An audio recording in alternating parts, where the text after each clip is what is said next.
Hey guys, it's Hamilton here, and this is What If Naruto Had Paper Release Part 4. But before we get into the video, I just wanted to say thank you guys, and for me posting questions before I write the story. I actually kind of enjoy that, so tell me if you guys like me asking you guys what would you like to see in the stories, because I personally thought that was pretty cool. But yeah, so if you like it, you want me to keep on asking you guys questions as I'm writing my what ifs, please say so in the comments. And yeah, so without further ado, roll the intro.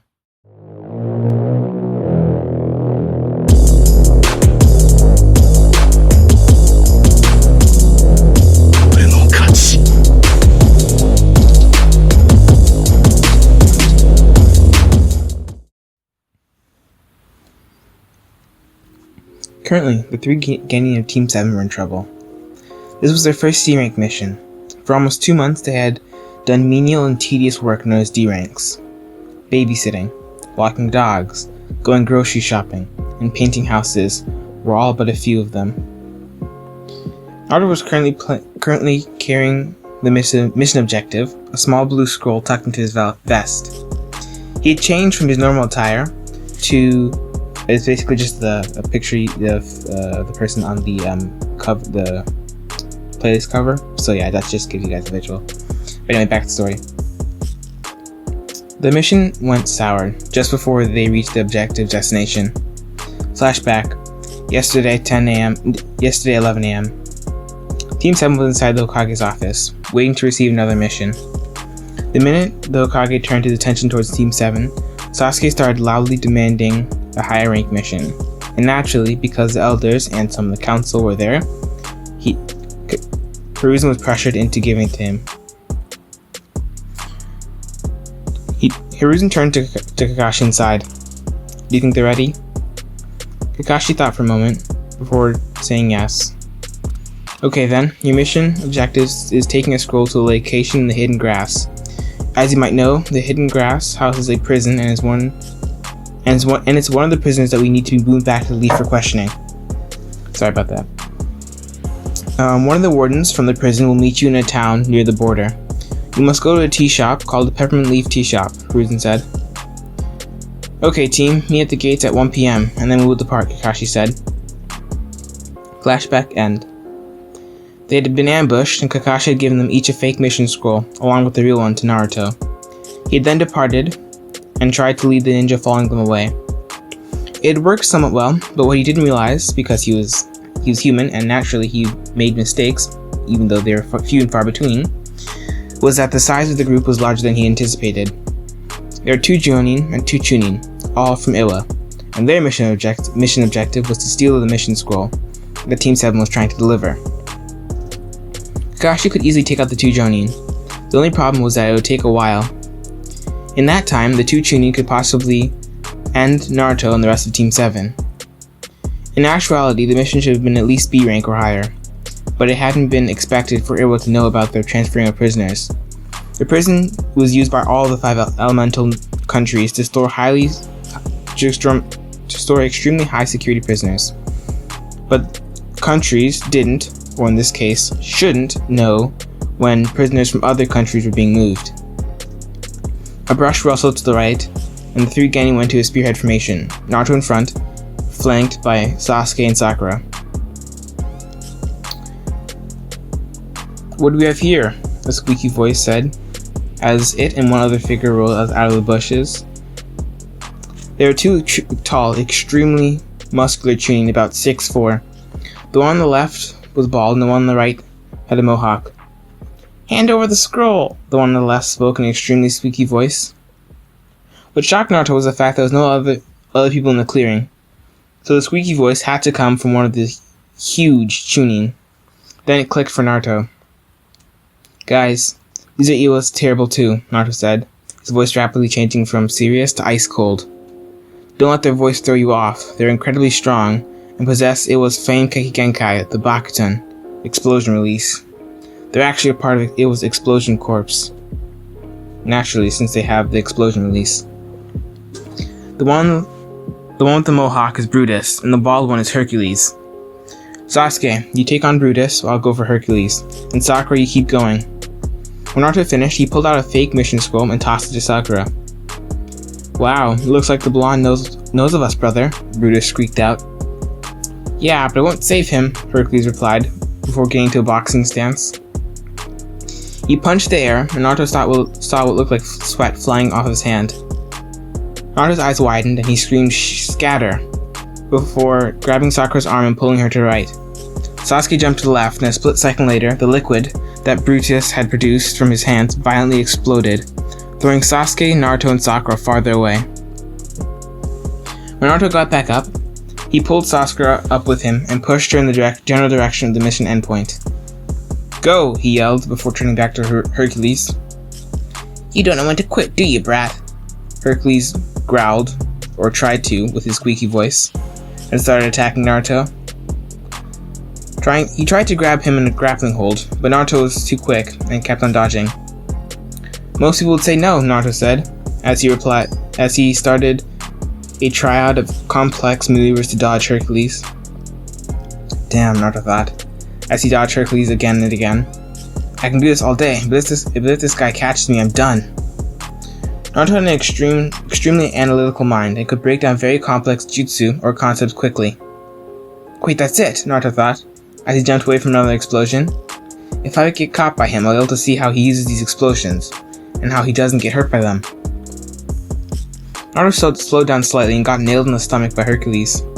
Hercules then put Naruto in a chokehold, and Naruto could see the liquid flowing from the pores on his hands. It smelled funny, and then Naruto thought of the answer. Nitroglycerin, Naruto thought. Explosions created with nitroglycerin mixed with chakra create an abnormal explosion. Nitroglycerin doesn't actually explode. It causes whatever it comes into contact with to break down on a molecular level. This essentially rips apart the bonds between atoms, which releases a lot of energy. So basically his body is resistant to his atoms being torn apart, not the actual explosion. "Say goodbye, rat!"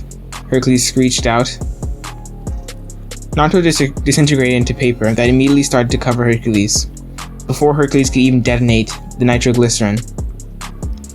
The thing about the paper that was different from Naruto's normal paper was the explosive seal rays that were painted all over them.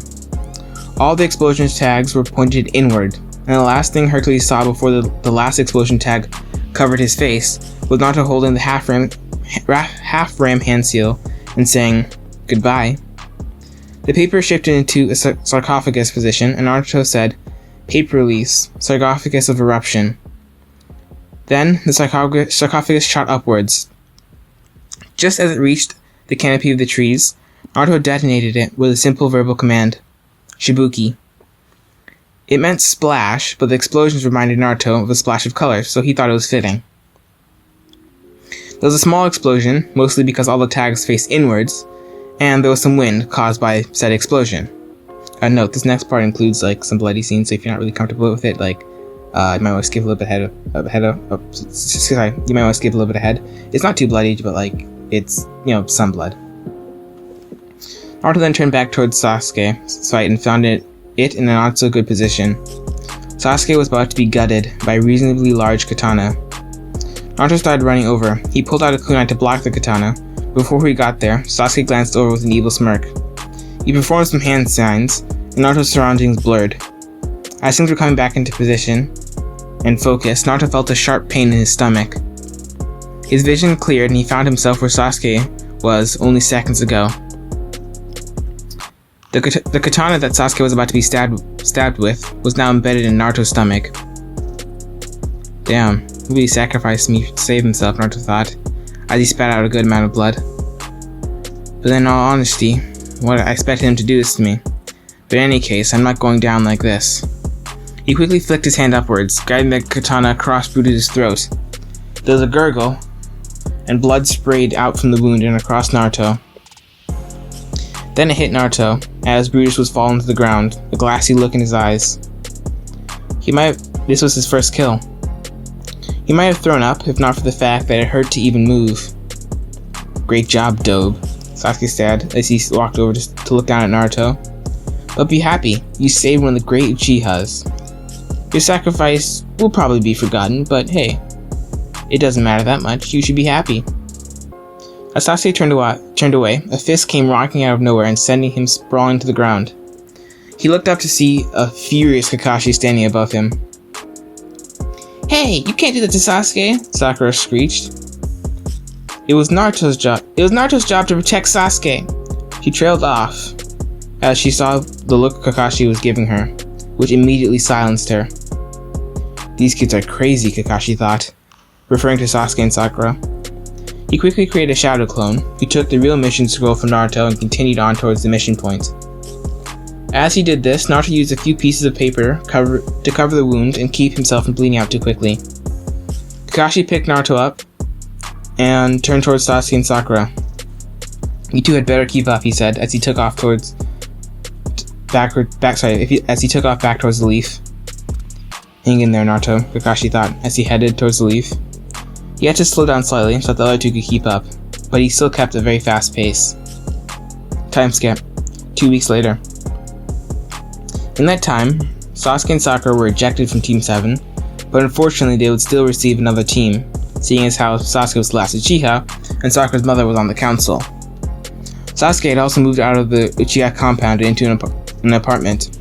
He was considered a flight risk, and it was barred all access from the Uchiha clan compound, which included the library, until he turned 16. The entire clan compound was sealed off from everybody, including the elders and the Hokage. It would only unseal when Sasuke turned 16. This was done by courtesy of Jiraiya, who was only in the leaf for about a day.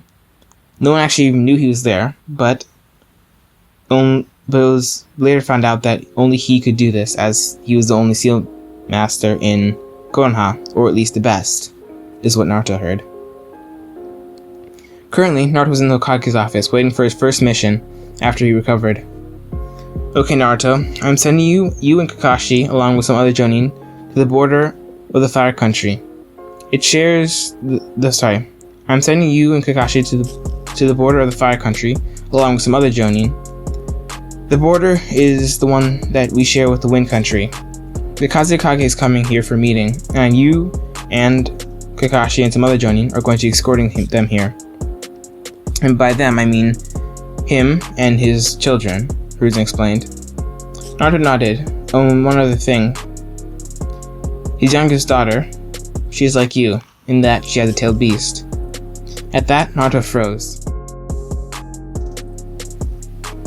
I hope you guys enjoyed the video. I will see you guys next time. Have a great day and a wonderful rest of your Sunday. But bye.